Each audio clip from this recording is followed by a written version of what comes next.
The call came at 7:42 a.m. on Thursday. My name is Bertram Harrison. Most people call me Bertram. I'm 62 years old, and I've spent the last 35 years building Harrison Plumbing and HVAC from nothing. But that Thursday morning, none of that mattered to my daughter. "Dad," Vera said, her voice tight, "you're ruining Father's Day. Don't come." I stood in my kitchen, work boots still on from a 6 a.m. service call. The phone felt heavy in my hand. Outside, my 2003 Ford F-150 sat in the driveway. 240,000 miles. Company logo on the side, dent in the passenger door. I didn't argue. Didn't raise my voice. I just said, "Okay." 5 seconds of silence. Then she hung up. What Vera didn't know was that I'd just come from a meeting with my attorney, and I'd made a decision. If you're watching this, please subscribe and let me know where you're watching from. Let me take you back to where this really started. 3 months before that phone call, Vera asked me to park my truck 3 blocks away. It was Olivia's 8th birthday party. My granddaughter. I'd driven 40 minutes from my house in Tempe to Vera's place in Paradise Valley, one of those neighborhoods where the houses start at $1 million and the driveways are longer than my entire front yard. I pulled up at 2:30 p.m., right on time. The truck's engine ticked as it cooled. I could see balloons tied to the mailbox, pink and silver. Vera came out before I even got to the door. "Dad," she said, glancing at the truck, would you mind parking down the street? Preston's parents are coming. Their friends drive Teslas and BMWs, and She didn't finish. Didn't need to. I looked at my truck. Harrison Plumbing and HVAC in blue letters. That dent from when I'd backed into a dumpster in 2015. The toolbox visible through the rear window. "Sure," I said. I parked 3 blocks away, walked back in the Arizona heat, showed up sweating through my shirt. Inside, I felt like I'd been asked to hide. 8 weeks ago, Vera invited me to dinner. Preston, that's her husband, had a law partner over. Some guy named Richard with perfect teeth and a watch that probably cost more than my mortgage payment. We were sitting at their dining table. Vera had made salmon. $32 a pound from Whole Foods. I knew because I'd taken her grocery shopping when she was broke in college. Richard asked what I did for a living. Before I could answer, Preston jumped in. "Bertram does residential plumbing. Keeps our pipes flowing, right, Bertram?" He chuckled. Richard chuckled. Vera changed the subject so fast I barely had time to swallow. Here's what I wanted to say. I employ 30 people. Harrison Plumbing and HVAC grosses $3.2 million annually. We have commercial contracts with 14 apartment complexes and 3 shopping centers. I still do service calls 2 or 3 times a week because I like staying sharp, not because I have to. I didn't say any of that. I just nodded and ate my salmon. Because here's the thing about me. I've never been good at talking about myself. My wife Sarah used to joke that I could fix a burst pipe in a flooding basement without breaking a sweat. But asking me to brag about it was like pulling teeth.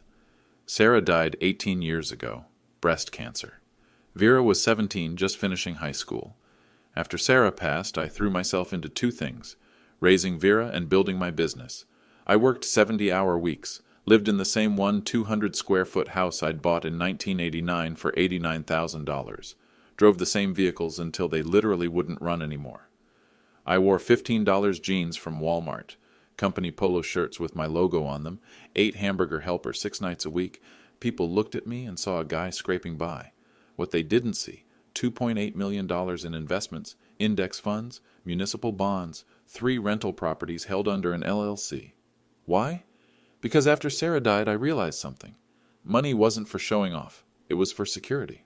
For making sure Vera never had to worry. I poured everything into building her future, and I kept living like I always had. In 2008, Vera was in her junior year at Arizona State. Financial aid covered most of it, but there was a $47,000 gap. Student loans were brutal that year. Interest rates climbing, economy tanking. I sold my only rental property at the time. Wrote her a check. Told her it was from a business bonus. She never questioned it. When she got married in 2011, I paid for the wedding. $28,500. She told her friends they'd saved for years. I never corrected her. In 2019, Vera and Preston bought their house. Big, beautiful place in Paradise Valley. 4,200 square feet. View of Camelback Mountain. Pool. They were short on the down payment. Vera called me one afternoon, crying. "Dad, we're going to lose the house. We need another $85,000 and we just don't have it." 2 days later, she called back, ecstatic. "Dad, You won't believe it. Grandma and Grandpa's estate attorney found an old account. They left me $85,000. It's like a miracle. My parents had left her $12,000. The other $85,234.67 came from me. I'd routed it through the estate attorney. Asked him to make it look like it was from them. Why? Because I didn't want Vera to feel like she owed me. I wanted her to feel proud of her house, like she'd earned it. But here's what I didn't realize I was teaching her. That I was invisible. That my contributions didn't matter. That I was someone you could park 3 blocks away when important people came over. Last month, Dylan, my grandson, he's 12, said something that stuck with me. We were in my truck. I'd taken him for ice cream after school. He was quiet for a while, then said, "Mom told me that people who didn't go to college don't really understand business. I have an associate's degree from community college. Took night classes while working full-time in my 20s. "Did she say anything else?" I asked. "She said you're a good person, but you work with your hands. And that's different. Different. Not better. Not admirable. Different. Like I was some other species." I kept my eyes on the road. Didn't say a word. But something shifted in me that day. And when Vera called on that Thursday morning to uninvite me from Father's Day, that shift became a decision. I wasn't going to be invisible anymore. The thing is, this wasn't just about me being hurt. It wasn't about pride. If I confronted Vera, really confronted her, I risked losing the only family I had left. Dylan and Olivia are the reason I wake up in the morning. Dylan with his quiet curiosity, always asking me how things work.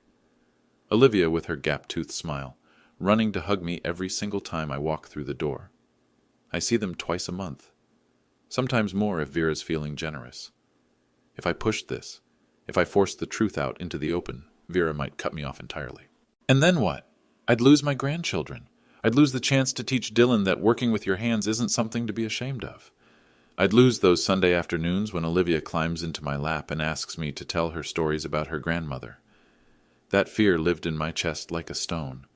But there was another fear, too. A worse one. What if they learned to be ashamed of me? What if Dylan grew up thinking his grandfather was worthless? What if Olivia stopped hugging me because she'd absorbed her mother's embarrassment? I'd already set aside $340,000 for their education. Trust funds, managed by my attorney Greg Sullivan. Anonymous donor structure, so Vera wouldn't know it came from me. If I revealed the truth now, would Vera refuse it out of pride? Would she rather her kids take on debt than accept money from someone she'd uninvited from Father's Day? The financial stakes were the lowest priority for me. I've never cared about money for its own sake. But the relational stakes? Those were everything. On Wednesday afternoon, the day after Vera's phone call, I drove past her house. I didn't plan to. I was finishing a service call in Scottsdale, and her street was on the way back to my office. I told myself I was just passing through, but when I got to her house, I slowed down. Dylan was mowing the lawn. Now, here's the thing about that. Preston pays a landscaping service $280 a month to maintain their yard, but he'd made Dylan mow the lawn anyway, to learn work ethic, he'd told me once. I watched Dylan push that mower across the grass, skinny kid, 12 years old, sweating in the heat, and something clicked. They wanted Dylan to work. They wanted him to understand effort and responsibility, but they were teaching him to be ashamed of workers. They wanted him to mow the lawn, but they didn't want him to respect the man who'd spent 35 years building a business with his hands. The contradiction was so sharp it hurt. I sat there in my truck for 5 minutes, engine idling, and I thought about Sarah. Sarah wouldn't have let this happen. If she were alive, she would have looked Vera in the eye and said, "You will not treat your father like this." But Sarah wasn't here. It was just me. And if I stayed silent now, if I let Vera continue down this path, I wasn't just letting her disrespect me. I was letting her raise my grandchildren to believe that people like me, people who work hard, live simply, and give quietly, are people to be hidden. That was the real stake, not money, not pride. The values my grandchildren would carry into the world. I pulled out my phone, called Greg Sullivan. "Greg," I said, "remember those documents we talked about? I need you to bring them to Vera's house. Father's Day. 3:30 p.m. There was a pause. "Bertram," Greg said carefully, "once this is out there, you can't take it back." "I know." "You're sure?" I watched Dylan finish the last row of grass. He wiped his forehead, looked at the house, and went inside. "I'm sure," I said. "Father's Day, June 16th, 2024. I woke up at 6:30 a.m., made coffee, showered, put on my cleanest pair of jeans and a Harrison Plumbing polo shirt, the one without any stains. At 2 p.m., I got in my truck and drove to Paradise Valley. Vera's house sits on a corner lot with a view of Camelback Mountain.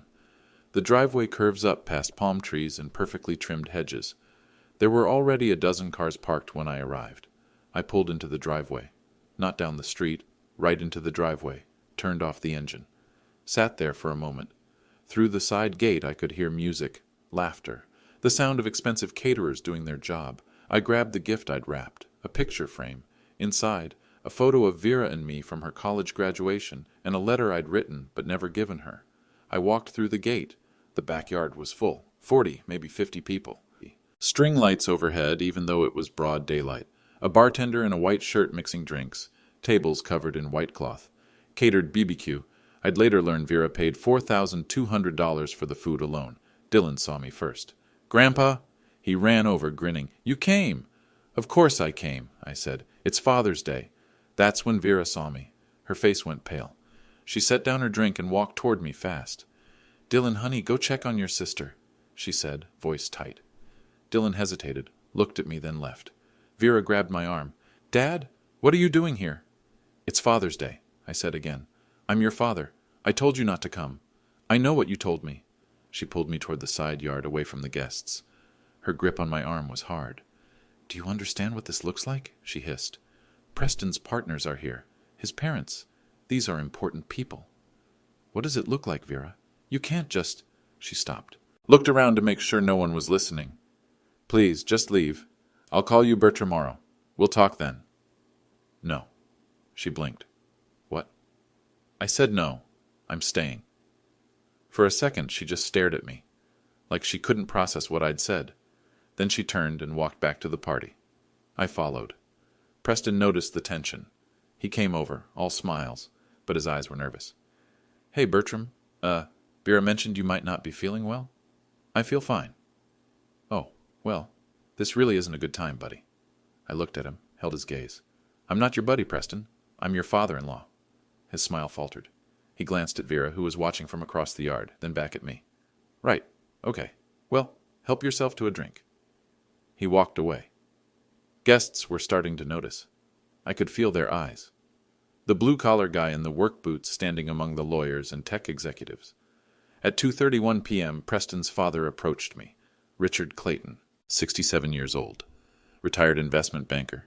Silver hair, tailored polo shirt, that watch I mentioned earlier. "You must be the plumber," he said, loud and jovial. Clapped me on the shoulder like I was the help. "Preston mentioned you. Hard work, backbone of America. All that." He grinned. "My toilet's been running," he said. "Maybe you could take a look before you head out?" He laughed. Preston, standing nearby, laughed too. Nervous. Vera looked mortified, but she didn't say anything. Didn't defend me. I kept my voice level. "I charge $185 an hour, plus parts." Richard's smile froze. "Oh, well, that's steep for a toilet." He walked away. My hand was shaking, just slightly. I shoved it in my pocket. Across the yard, Dylan was watching me. He'd heard the whole thing. If I left now, I'd be teaching him to run. Teaching him that when people disrespect you, you just take it and walk away. I stayed planted. Checked my watch, 2:35 p.m. Greg would be here in less than an hour. I just had to hold on. A neighbor of mine, Cheryl Thompson, came over. She and her husband Brian lived 2 houses down from me. Vera had invited them to balance out the rich guests, I guess. "Bertram," Cheryl said quietly, "are you okay?" "I'm fine." She lowered her voice. "You've been so good to that girl. Does she even remember?" I didn't answer. Cheryl squeezed my arm. "You've got that look. The one you had before you bid on the Fletcher building." I gave her a small smile. "You know me too well, Cheryl." At 2:40 p.m., Dylan pulled me aside. We were standing near the pool house, away from the main crowd. "Grandpa," he said, voice low, "can I ask you something?" "Always." He glanced back at the party, making sure no one was listening. 2 weeks ago, when you took me for ice cream, I found a paper in your truck." My heart skipped. "What kind of paper?" "It was in the glove compartment. I was looking for napkins and I saw it." He paused. "It said Whitman and Associates lease agreement, and it had your signature at the bot Bertram." I kept my face neutral. "What did you do with it?" "I put it back. But Grandpa..." He looked up at me. That's Dad's law firm. Do you own their building? Smart kid. Too smart. Dylan, I said, I need you to trust me. Can you do that? He nodded slowly. You're going to understand everything very soon, I promise. He studied my face, then nodded again. Okay. At 2:52 p.m. my phone rang. I stepped away from the party to take it. Bertram, it's Greg. I'm 10 minutes out. You still want me to bring everything? Yes. All of it. Bertram. He hesitated. Once this is out, you can't take it back. I know. Okay. See you soon. I hung up. When I turned around, Vera was watching me from across the yard. Suspicious. At 2:58 p.m., one of Preston's law partners approached me. Judith Reynolds, 54, sharp eyes, senior partner. I heard you run a plumbing company, she said. Not condescending, genuinely curious. How's business? Steady. We have some commercial contracts. Oh? What kind? Apartment complexes mostly. Some office buildings. Which part of town? Scottsdale, Phoenix, Tempe. She nodded, impressed. That's a competitive market. Good for you. Preston appeared out of nowhere. Judith, let me introduce you to the Thompsons. He steered her away before she could ask any more questions. Why was he nervous? At 3:05 p.m., Cheryl came back. Bertram, she said quietly, you've got that look again. What look? The one you had when you were about to do something big. I smiled, didn't answer. Cheryl leaned in. I remember when you sold that rental property to pay for Vera's college. Does she remember? I didn't say anything. She should, Cheryl said. At 3:12 p.m., Olivia found me. She was holding the gift I'd brought. Grandpa, is this for Daddy? I knelt down. No, sweetheart, it's for me. She looked confused. But it's Daddy's day. It's for all dads, including me. Vera, passing by, overheard. She shot me a look but didn't say anything. Inside that box was the framed photo of Vera and me at her graduation. Both of us smiling. Her in her cap and gown, me in a borrowed suit. And beneath the photo, a letter. I'd written it 5 years ago after Sarah died. It said all the things I'd never been able to say out loud. How proud I was. How much I loved her. How every sacrifice was worth it. I'd never given it to her because I didn't want her to feel guilty. Didn't want her to feel like she owed me. But now, I wanted her to know.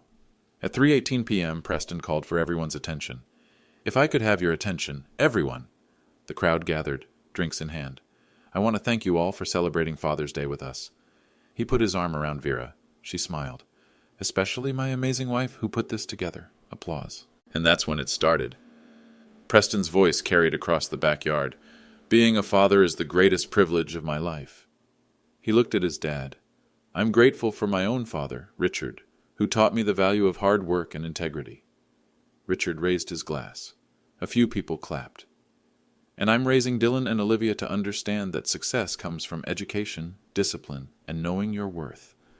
I noticed what was missing. No mention of Vera's father. No mention of me. Preston handed the makeshift microphone, a Bluetooth speaker someone had hooked up, to Vera. I just want to add, Vera said, voice bright. Preston, you're an incredible father. The kids are so lucky. She paused. And I'm grateful I can give them the life She caught herself. The life we've built together. A life of opportunity, of respect, of belonging in spaces like this. She glanced at me. Just for a split second. The guests shifted uncomfortably. A few people glanced my way. Then Constance Clayton, Preston's mother, all pearls and politeness, spoke up. Vera, dear, isn't your father here? Vera froze. We should acknowledge all the fathers, Constance said cheerfully. Vera forced a smile. Oh, yes, my dad is here. She pointed vaguely in my direction. Well, come up, Constance insisted. Join the toast. Every head turned. I didn't move. Preston, trying to smooth things over, waved at me. Bertram, come on up. Slowly, I walked forward. The crowd parted. Preston handed me the speaker. Bertram Harrison, Vera's dad. Bertram runs a plumbing business. Polite applause. A few people smiled. Most looked uncomfortable. Richard, from the back, shouted, Keeps our pipes flowing. He was the only one who laughed. I held the speaker. 5 seconds of silence. People shifted, looked at their drinks. Thank you for including me, I said finally. Another pause. I'm proud of Vera. I always have been. Vera's eyes were shiny. I couldn't tell if it was guilt or anger. I'm proud I got to raise her after her mother passed. The guests softened. A few nodded sympathetically. I worked hard to give her opportunities. I looked at Vera. And she's made something of herself. The unsaid part hung in the air, without acknowledging me. I handed the speaker back to Preston and walked to the edge of the crowd. People whispered. Judith Reynolds, the law partner, leaned toward another guest. Did they not mention him in the toast? Brian Thompson, my neighbor, muttered to Cheryl. That was cold. Vera rushed inside. Preston followed her. Richard, oblivious, said to someone nearby, Bit awkward, that. I stood alone by the drink table. Olivia came over. Grandpa, why are you sad? I knelt down so we were eye level. I'm not sad, honey. Mommy says you're different from Daddy's family. The words hit me like a punch. Different how? She says you didn't go to college like them. And you work with your hands. I couldn't speak for a moment. But I like that you work with your hands, Olivia said. You fixed my bike. Thank you, sweetheart. She hugged me, then ran off to play. I stood up, resolved. At 3:31 p.m., Greg Sullivan walked through the side gate. He was carrying a leather portfolio. Our eyes met across the yard. He nodded. I nodded back. Vera came out of the house. She saw Greg. Confusion crossed her face. She walked toward me. Dad, who is that? I kept my voice calm. That's my attorney. Vera's face changed. Your attorney? Why is your... Because I have something to say. Preston came over. Bertram, what's going on? I didn't answer him. I raised my voice, just loud enough to carry. Everyone, I'm sorry to interrupt, but I have something to say. The crowd turned. Music still playing. Bartender mid-pour. Greg stood beside me now, portfolio in hand. This is Greg Sullivan, I said. He's been my attorney for 15 years.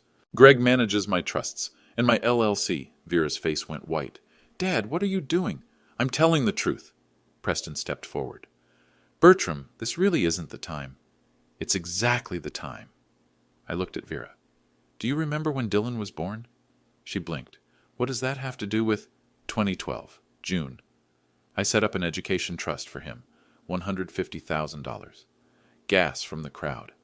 When Olivia was born in 2016, I did the same thing, another $150,000. Vera shook her head. That's not... We would know about that. Greg opened his portfolio. It's registered under Harrison Family Trust, LLC, anonymous donor structure. It's worth approximately $340,000 now, with interest. Preston stared. You're saying you've been... I wanted them to have choices, I said. I didn't want you to know, because I wanted them to feel like the opportunities came from you. Vera's hands were shaking. Vera, I said, when you bought this house in 2019, you were short on the down payment. Her face drained of color. You thought you got a gift from your grandparents' estate, remember? Grandma and Grandpa left me. They left you $12,000. The other $85,000 came from me. The crowd went silent. A woman, Linda Matthews, my accountant, stepped forward with a laptop. Wire transfer, Linda said, voice crisp. March 12, 2019. $85,234.67, routed through the estate attorney to appear as inheritance. She turned the screen toward Preston. He stared at the numbers. I didn't want you to feel like you owed me, I said. I wanted you to feel proud of your home. Vera opened her mouth, closed it. Nothing came out. And I wasn't done. There's one more thing, I said. The backyard was dead silent now. 50 people holding their breath. I looked at Preston. Preston, you work at Whitman and Associates, downtown Scottsdale, corner of Scottsdale Road and Main Street. He nodded slowly, confused. 6-story building, glass and steel. Your firm leases the entire 4th floor. Yes, Preston said carefully. What about it? You pay $18,500 a month. Lease signed 3 years ago. 5-year term. Preston's face went pale. How do you know that? I pulled a folded paper from my pocket. The lease agreement Dylan had found in my glove compartment. Because I'm your landlord. The crowd erupted in whispers. Preston grabbed the paper. His hands were shaking as he unfolded it. Harrison Properties, LLC, I said. That's my company. I bought that building in 2015 for $2.3 million, renovated it, leased it to 8 different businesses. Your firm is my largest tenant. Greg stepped forward, handed Preston another document. Lease agreement, Greg said. Signed August 2021. You'll see Mr. Harrison's signature right there. Preston stared at the paper. His jaw worked, but no sound came out. Vera looked like she might faint. Dad, that's not... You can't... I can, I said quietly, and I do. Richard Clayton pushed through the crowd. Now wait just a minute. You're saying you own commercial real estate? 3 buildings, I said. The one Preston's firm is in, an apartment complex in Tempe, and a mixed-use property in Phoenix. Linda opened her laptop again. Combined value, $5.1 million. Current equity after mortgages, $3.2 million. Judith Reynolds, the law partner, stared at Preston. You didn't know your father-in-law owns your building? Preston couldn't speak. I kept it quiet, I said. I didn't want it to be weird. I didn't want Vera to feel like I was meddling in Preston's career. I looked at Vera. But you know what's interesting? Last month, Preston told one of his partners that his blue-collar father-in-law didn't understand business. Preston's face went red. That's not what I meant. Dylan told me, I said. He overheard you on a phone call. Vera's eyes filled with tears. Dad, I didn't know. I didn't know any of this. I know you didn't. That was the point. I took a step closer to her. Vera, for 18 years I've been writing checks, paying bills, transferring money into accounts you didn't know existed. And you know why?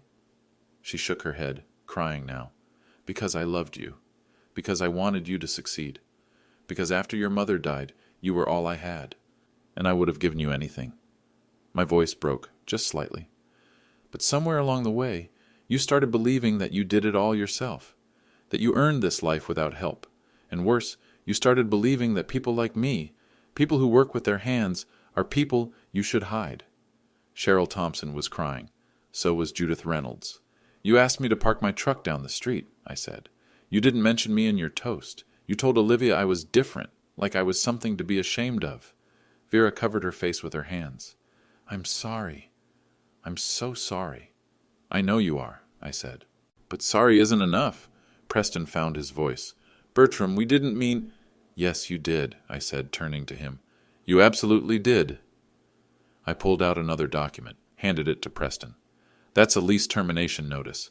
I'm exercising my right under Section 12, subsection C, landlord's discretion. 60 days. Preston's eyes went wide. You can't. We have a lease. Read the clause, I said. I can terminate for any reason with 60 days' notice and return of prorated rent. Greg nodded. It's legal. I wrote the lease. Preston looked at Vera, at his father, at his law partner. If we lose our office space, he said slowly, we'll have to relocate. Break our client meetings. It'll cost about $45,000 in moving costs, I said, plus 3 months of lost productivity while you find a new space. I know. I've done the math. Richard Clayton stepped forward, face red. This is extortion. No, I said calmly. This is business. You said I didn't understand business. I understand it perfectly. I looked around at the guests, at the expensive catering, the string lights, the bartender. I've spent 35 years building something from nothing. I started with an $8,000 loan and a toolbox. I worked 60-hour weeks. I missed Little League games and school plays because I was fixing pipes in the middle of the night. My voice was steady, quiet. I didn't do it for recognition. I did it for my family, and I never asked for anything in return except basic respect. I looked at Vera. And you couldn't even give me that. She was sobbing now. Dad, please, I didn't know. If I'd known... If you'd known what? You would have treated me better because I have money. I shook my head. That's the problem, Vera. You should have treated me better because I'm your father. Because I raised you. Because I loved you. Not because I'm secretly rich. Dylan appeared at my side. He looked up at me, eyes red. Grandpa, he said quietly, I'm sorry. I put my hand on his shoulder. You have nothing to be sorry for, buddy. Olivia ran over and hugged my leg. The crowd was frozen. No one knew what to say. Greg closed his portfolio. Bertram, do you want me to file the lease termination? I looked at Preston, at Vera, at my grandchildren. Not yet, I said finally, but I want you to hold on to it. Preston exhaled, relieved. On one condition, I said. Anything, Vera whispered. You tell them the truth. What? Dylan, Olivia, your friends, Preston's parents, everyone. I gestured to the crowd. You tell them who paid for your wedding, who covered your down payment, who set up your kids' education funds. You tell them that your blue-collar father has been funding the life you've been so proud of. Vera wiped her eyes. Okay, yes, I will. And you apologize, not just to me, to them.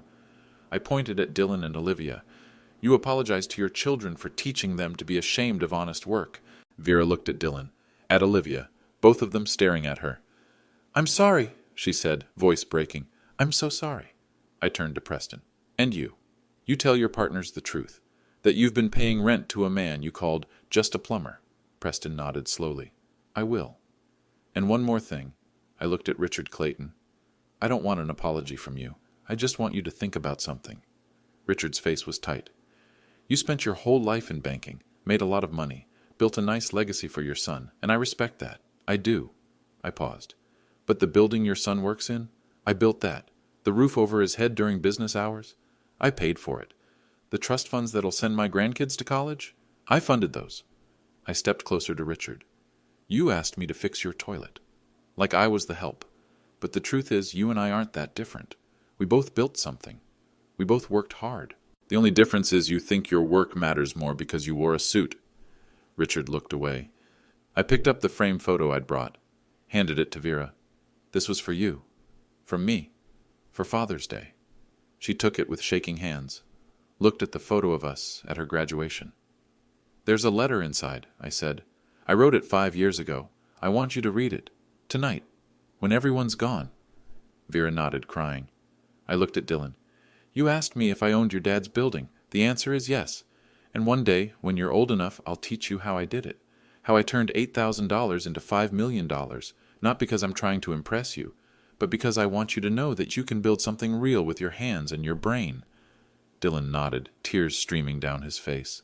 I kissed Olivia on the head. I love you, sweetheart. I love you too, Grandpa. I looked at the crowd one last time. I'm going to leave now, not because I'm ashamed, but because I've said what I needed to say. I walked toward the gate. Greg followed. Behind me, I heard Vera collapse into sobs. Preston trying to comfort her. Guests whispering. And then I heard Dylan's voice. Mom, Grandpa's right. You should have told us. I kept walking. I didn't hear from Vera for 3 days. On Wednesday, she called. Dad, she said. Her voice was small, raw. Can I come see you? Yes. She showed up at my house at 2 p.m. No Preston. Just her. We sat at my kitchen table, the same table where she'd done her homework as a kid, where we'd eaten hamburger helper after Sarah's funeral, where I'd written checks for her college expenses while she slept upstairs. I read your letter, she said. I waited. You wrote that you sold the rental property for me, that you worked 70-hour weeks so I could do debate club, that you paid for my wedding even though you wanted to save that money for your retirement. Tears ran down her face. I didn't know any of that. I know. Why didn't you tell me? I thought about it, really thought about it. Because I wanted you to feel strong, I said finally. After your mom died, you were so broken, and I thought if you knew how much I was sacrificing, you'd feel guilty or obligated, and I didn't want that. But I should have felt obligated, she said. That's what family is. Maybe. She reached across the table, took my hand. I'm going to make this right. How?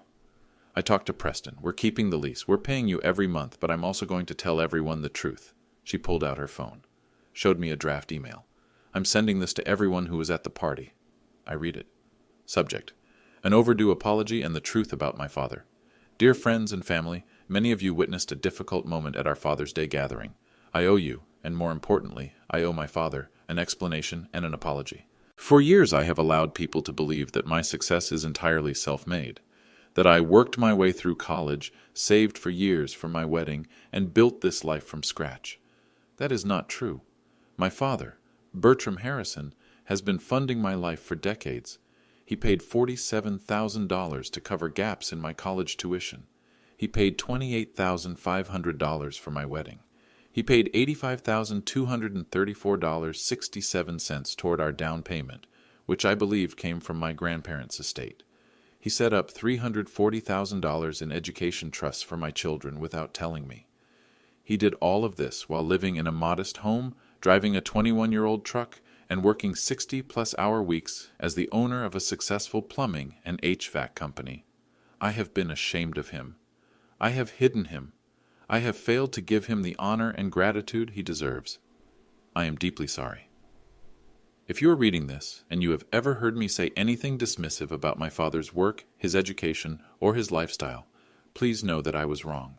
Profoundly wrong. My father is the most generous, hard-working, and selfless person I know, and I will spend the rest of my life trying to be worthy of his sacrifices. With sincere regret, Vera, I looked up at her. You don't have to send this. Yes, I do. She hit send. Within an hour, responses started coming in. Judith Reynolds, Preston's law partner. Vera, thank you for your honesty. Your father is remarkable. I'd love to have coffee with him and discuss his real estate portfolio. Cheryl Thompson, my neighbor. Vera, your dad is one of the best men I've ever known. I'm glad you finally see it. Brian Thompson. Bertram, you're a legend. Let me know if you ever need an electrician on one of your properties. Even Richard Clayton sent a message, though Vera showed it to me with a grimace. Vera, your father is clearly a shrewd businessman. I misjudged him. He still doesn't get it, Vera said. No, I agreed, but that's okay. Preston had a harder time. The following week, he had to explain to his law partners why he hadn't known his landlord was his father-in-law. There were awkward conversations, some ribbing. A few partners questioned his judgment, but the firm kept the lease. Dylan started coming over every Saturday. I taught him how to fix a leaky faucet, how to snake a drain, how to read a blueprint. He didn't want to be a plumber. He wanted to be an engineer, but he wanted to understand how things worked. Olivia made me a card. It said, "Grandpa, you are my hero. Love, Olivia." I put it on my refrigerator. Vera and I had dinner every Sunday, at my house. I made hamburger helper, and she didn't complain. Slowly, very slowly, we started to rebuild.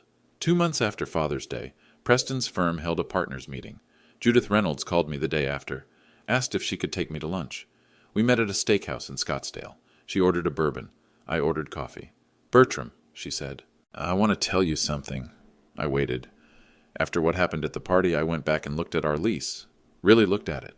And you could have been charging us $22,000 a month for that space. Market rate.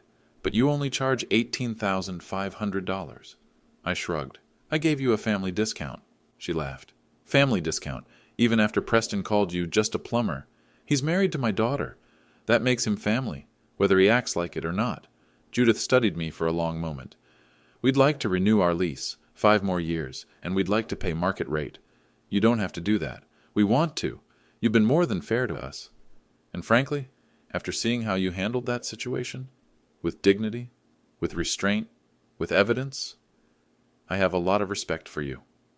I thought about it. "Okay, but on one condition." "What's that?" "You mentor Dylan. He wants to go into engineering, maybe architecture. I want him to see what it looks like to be a woman in a male-dominated field who doesn't take any crap." Judith smiled. "Deal." We shook hands. That same week, Vera quit her job at BrightPath Analytics. She didn't tell me she was going to do it, just showed up at my door one evening and said, "I quit." Why? Because I was working 80 hours a week to maintain a lifestyle I didn't even earn, and I was never home with the kids. She sat down at my kitchen table. "I've been lying to myself for years, Dad. I told myself I was successful, that I was independent. But I was just performing success for people I didn't even like. What are you going to do now?" "I don't know yet. Maybe something part-time. Maybe consulting. But I want to be home when Dylan and Olivia get off the bus. I want to have dinner with them. Real dinner, not catered food." I smiled. "That sounds good. And I want to learn about your business, how you built it, how you manage it." I raised an eyebrow. "You want to work for me?" "Maybe, if you'll have me." I thought about it. About all the years I'd spent building Harrison Plumbing and HVAC, about all the years I'd wanted to share it with someone. "Let me think about it," I said. 3 weeks later, Vera started working with me 3 days a week, answering phones, learning the books, meeting clients. She was terrible at first, couldn't tell the difference between PVC and copper, didn't understand why we needed permits for certain jobs, but she learned, and more importantly, she listened. One afternoon, we were driving back from a job site. Vera was quiet. "What are you thinking about?" I asked. "I'm thinking about how much I missed." "Missed what?" "This, you, your life." She looked out the window. "I spent so much time trying to distance myself from you that I never actually got to know you. You know me." "No, I don't, or I didn't." She turned to me. "Did you know I didn't even know you owned rental properties until that day? I didn't know you were smart with money. I didn't know you were strategic. I thought you were just a plumber." "I am a plumber. You're a businessman who happens to do plumbing." "Same thing." "No, it's not." I pulled into my driveway, turned off the engine. "Vera, here's what I want you to understand. There's no shame in being just a plumber. The shame is in thinking that some work is beneath you, that some people are beneath you." She nodded. "I know that now." Preston took it harder. His father, Richard, had always been his hero, the investment banker, the man with the Rolex and the vacation home in Sedona. But after Father's Day, something shifted. Preston started asking me questions about how I'd bought my first rental property, how I'd financed the commercial building, how I'd managed to save $2.8 million while living in a modest house. We had coffee one Saturday morning, just the two of us. "Bertram," he said, "I owe you an apology." "You already apologized." "No, I mean a real one, not the one I gave you in front of everyone. This one's just for you." I waited. "I looked down on you. I thought because I went to law school, and you didn't, I was smarter. I thought because I wore a suit and you wore work boots, I was more successful." He stared into his coffee. "But you built something real. You built wealth that's going to last for generations, and you did it with integrity. Preston, you're a good lawyer. You provide for your family. I provide for my family with money that comes from a building you own." He laughed bitterly. "The irony isn't lost on me." "The point isn't the irony," I said. "The point is that we all have different paths. Your path isn't wrong. It's just different from mine." "But I was wrong to look down on yours." "Yes, you were." We sat in silence for a while. "Can I ask you something?" Preston said. "Sure." "Why didn't you ever tell us? About the money, about the buildings? Why keep it secret?" I thought about Sarah, about the promises I'd made to her before she died, about the life I'd wanted for Vera. "Because I didn't want Vera to love me for my money. I wanted her to love me for me, and I didn't want her to succeed because of my money. I wanted her to succeed on her own." "But she didn't succeed on her own." "No, but she thought she did. And that confidence, real or not, helped her build a life." Preston nodded slowly. "You're a better man than me, Bertram. I'm just a different man." 6 months after Father's Day, we had Thanksgiving at my house, not at Vera's mansion in Paradise Valley, at my 200-square-foot house in Tempe. Vera cooked the turkey. Dylan mashed the potatoes. Olivia set the table. Preston carved. I sat at the head of the table and looked at my family. My daughter, who was learning to be humble. My son-in-law, who was learning to be respectful. My grandchildren, who were learning that worth isn't measured by square footage. Before we ate, Dylan asked if he could say something. "Sure, buddy." He stood up, cleared his throat. "I want to say thank you to Grandpa for teaching me that it's okay to work hard, and that it's not about what you do, it's about how you do it." He looked at me. "You do everything with your whole heart, and I want to be like that." I couldn't speak, just nodded. Olivia raised her hand. "Can I say something too?" "Of course. I want to say I'm thankful for Grandpa's truck, because even though it's old, it still works, and that's cool." Everyone laughed. After dinner, Vera pulled me aside. "Dad, I have something for you." She handed me an envelope. Inside was a check. $85,234.67. "I'm paying you back for the down payment." "Vera, you don't have to." "Yes, I do. You gave it to me when I needed it. But I don't need it anymore. And I want you to know that I understand what you did for me." I looked at the check, at my daughter's signature. "Thank you." She hugged me, really hugged me, the kind of hug she hadn't given me since she was a little girl. "I love you, Dad. I love you too." That evening, after everyone left, I sat on my porch with a cup of coffee. My phone buzzed. A text from Cheryl next door. "Saw your family over today. Looked like a good Thanksgiving." I texted back. It was. She replied, "You did good, Bertram, with all of it." I thought about the last 6 months, about the fight, the tears, the rebuilding. Had I done good? I didn't know. But I knew this. I'd set a boundary. I'd said, "This is who I am. Take it or leave it." And they'd taken it. Not because of the money. Not because I was their landlord. But because they'd finally seen me. Really seen me. I finished my coffee, looked at the stars, thought about Sarah, about how she'd be proud of Vera, of Dylan and Olivia, of me for finally standing up. My phone buzzed again. This time, a text from Dylan. "Grandpa, can I come over Saturday? I want to learn how to fix the sink in my bathroom." I smiled. "Sure thing, buddy. Bring your tools." He replied with a thumbs up. I stood up, went inside, looked around my small house, the same house I'd lived in for 35 years, the same kitchen where Sarah and I had our first argument, the same bedroom where we'd held Vera as a baby. I didn't need a bigger house, didn't need a newer truck, didn't need people to know how much money I had. I just needed to be seen, to be respected, to be loved. And now I was. If you made it this far, thank you for listening. I'd love to hear your thoughts in the comments. Have you ever felt invisible in your own family? Have you ever had to set a boundary like this? Let me know. And if this story resonated with you, please share it with someone who might need to hear it. Because at the end of the day, we all deserve to be seen for who we are. Not for what we own, not for what we earn, but for what we give. And sometimes the quietest giving is the most powerful of all.